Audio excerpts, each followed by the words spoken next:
knocked on the door of a church.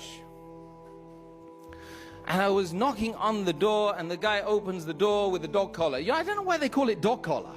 I mean, that's offensive. I mean, Christians should complain about them saying it's a dog collar. You know?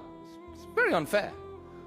So anyway, I knock on the door, and he says to me, "What can I do for you?" I said, "I just need to know the purpose of life. Can you help me? Who is God?"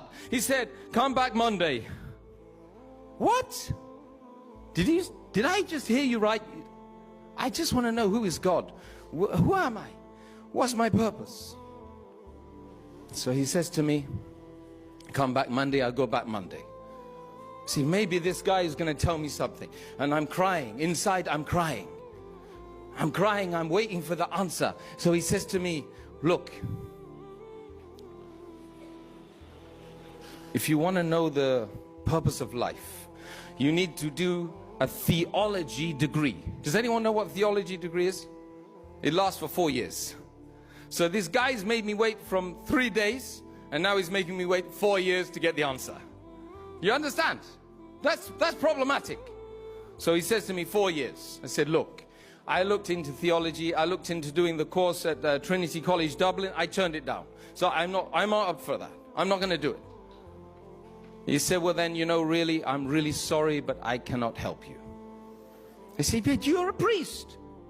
You're wearing this dog collar, and you're wearing the robes, and you got a big church across." He said, "Look, let me tell you the truth." He said, "You know, I come in the morning, I open the door, I let the people in, they worship if they want, I let them out in the night, I close the door." I said, "That's my job.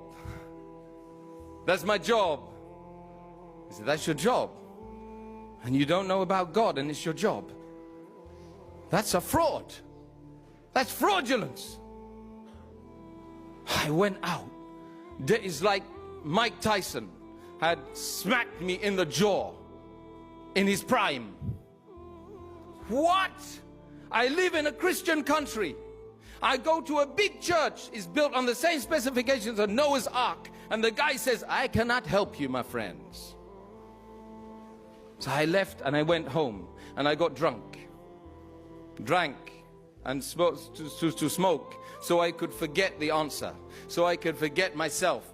And I was again locked up in the dark room, chained to the chair, not knowing where to turn, where to look, where to go. And then I start to read some books about astronomy.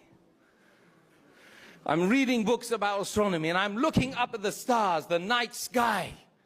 Is anyone, who in the room looks up at the night sky? Loads. Put your hands up if you do.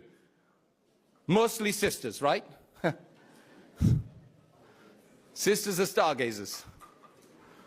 See, if you look up at the night sky, if you get the opportunity, in Oslo, can you see the night sky?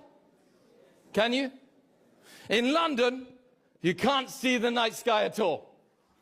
The more you live in big human settlements, in dwellings where human beings are millions, the less you can see of the cosmos. Telling, isn't it?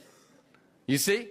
So there I am. I'm living in Brighton, in Lewis, close to Brighton, Lewis, small village, tight place, probably very big town compared to Oslo, but anyway.